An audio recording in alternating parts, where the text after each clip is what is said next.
Good afternoon. This is Mrs. Kantz coming to you with the review for Unit 3.31 exam.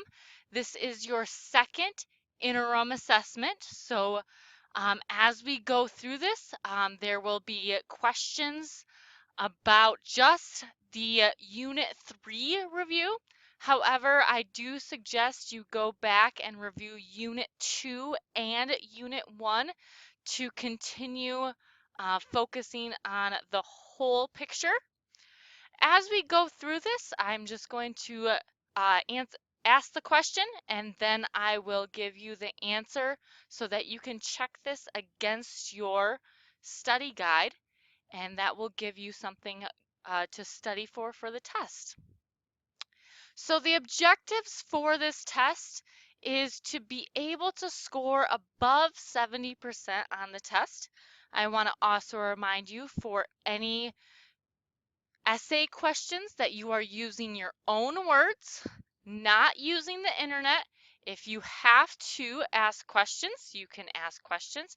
However, you should not be using the internet for any test, quiz, or assignment unless otherwise told to.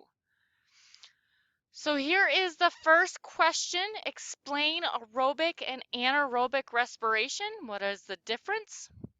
So aerobic respiration, this is the cell transferring energy in glucose to energy in ATP. That would be our cellular respiration process. This requires oxygen. Anaerobic respiration, on the other hand, is for cells that have little or no oxygen available to them. So the process we go through as humans would be used as fermentation. It's a process that we use to produce ATP without that oxygen.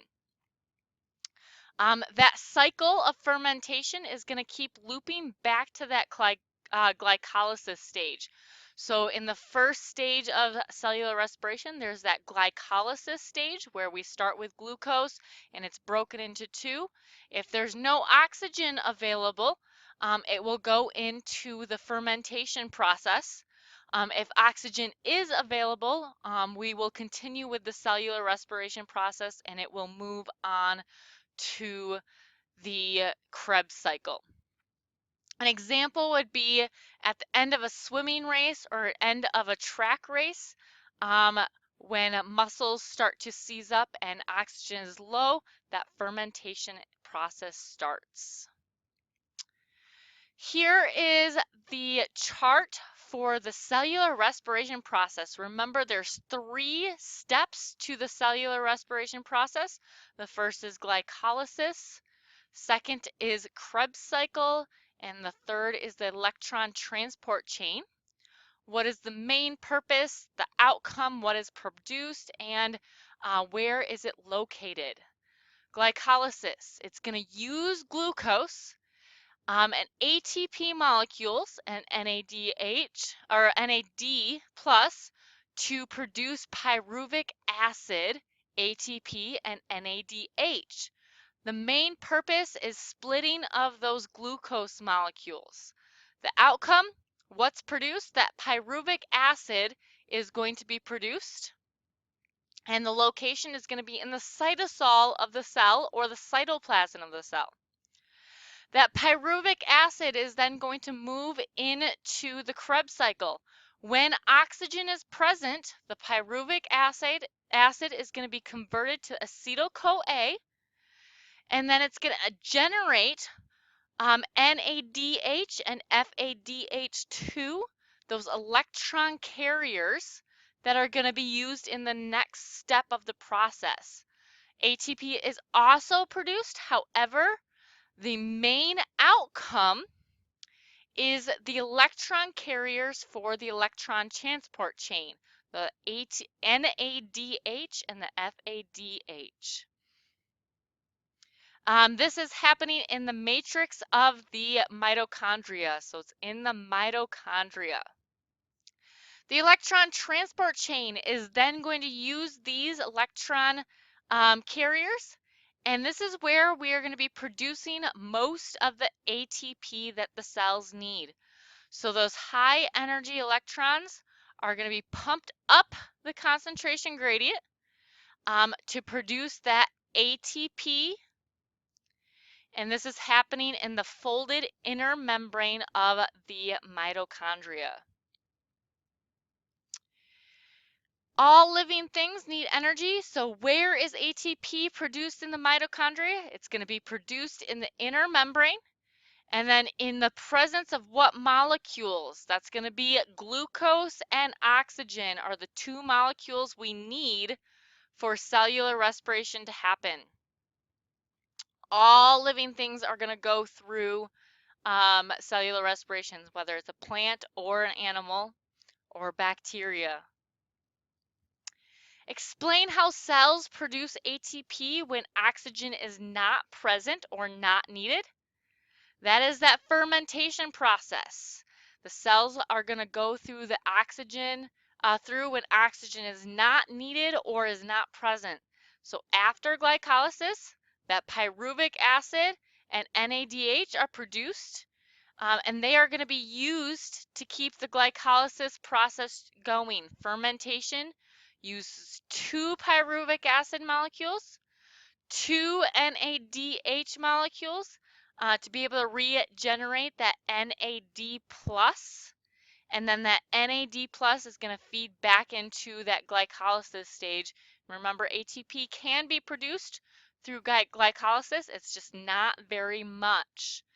It's going to definitely happen a lot when you end a sporting event at that end of the event when you start to get less oxygen, your muscles are going to go through this process. In cellular respiration, what is the chemical food source used in the process, and what is the chemical energy produced? So used, it's going to be glucose, that's stored chemical energy. What's produced? That ATP, it's the usable energy in the cell. How do photosynthesis and cellular respiration or aerobic respiration relate to each other? And compare and contrast photosynthesis and cellular respiration. Photosynthesis, the location is in the chloroplast. It's going to use solar energy. They are both chemical reactions.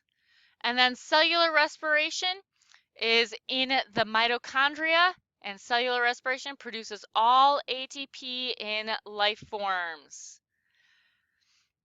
So back to that, how do they relate? Photosynthesis and cellular respiration relate to each other because their products and their reactants cycle between them. So the reactants for one process and the products of the other process. In other words, photosynthesis produces the elements used in cellular respiration, while cellular respiration produces the elements in photosynthesis. Cellular respiration has glucose and oxygen as their reactants. However, photosynthesis is creating that that oxygen and that glucose. Plants undergo both photosynthesis and cellular respiration, while animals only undergo cellular respiration. So plants are able to produce enough energy, chemical energy, to support the entire ecosystem through photosynthesis. What does it mean for photosynthesis and cellular respiration to be chemically opposite of each other? Those reactants for one process are the products of the other process. So photosynthesis, carbon dioxide, water, and sunlight go in, glucose and oxygen come out. Cellular respiration is the exact opposite. The difference is the energy that's being used or produced. Oxygen and glucose are going in, carbon dioxide, water, and energy, ATP, are being produced.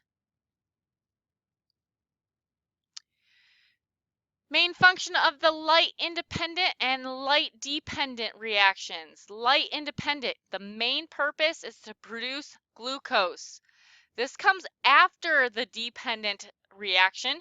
The main purpose of the dependent reaction is to generate those electron carriers and some ATP for the light independent reactions. Define a gene. A gene is a segment of DNA strand that tells the cell to make a specific protein or part of a protein. Moving on to the cell cycle, we have interphase, mitosis, and cytokinesis. DNA is found in the chromosomes located in the nucleus. So mitosis is creating new cells. What is mitosis? It is cell division. Name each phase of the mitosis and describe what is happening. You can pause this video to write this information down. However, I'm not going to read it out loud. So please pause this video now, write the information down so that you have it. Those 4 steps: prophase, nuclear envelope is going to dissolve. Metaphase, the chromosomes are lining up in the middle. Anaphase, chromosomes are being pulled apart at those centromeres. And telophase, that nuclear envelope is going to reform. Cytokinesis ends that process of mitosis. The remainder of the cell is going to divide. Remember, mitosis is talking specifically about duplicating the chromosomes and dividing up the DNA. Cytokinesis is talking about the whole cell. The division is called pinching in. And when complete, there are 2 identical diploid cells. So we start with potentially 4 chromosomes. At the end of mitosis, we still have 4 chromosomes in each cell. What is cell differentiation? Again, you can pause this video and write this information down. Your body is composed of many muscle cells and allows movement to occur. This group of cells working together is called tissue. Circle mitosis and meiosis. Here are your answers. You can pause the video so that you can write them down. Explain each step of mitosis and meiosis. Here are your answers. Again, I'm not going to read through all of this. However, you can pause the video and write it down for yourself. So meiosis, it's going to be producing those gametes, sex cells, the haploid or half of those chromosomes. We start with a human body. We have 46 chromosomes. Our gametes at the end of meiosis, we are going to only have 23 chromosomes. And the biggest difference between the mitosis and meiosis is the end result is those daughter cells are genetically the same. However, meiosis, they are genetically different. Every single one is a different type of genetics because there is crossing over of genetic material. This is how we are getting that genetic variation. So not everybody is the same. We have half the number of chromosomes, or haploid. We start with a diploid cell of full set of chromosomes, and we end with half, or haploid. You should now have a good study tool for your unit assessment. If you have any questions, feel free to contact me. By this time, you should be able to score a 70% or more on the exam. Have a great rest of your day. Again, if you have any questions, feel free to ask and contact me.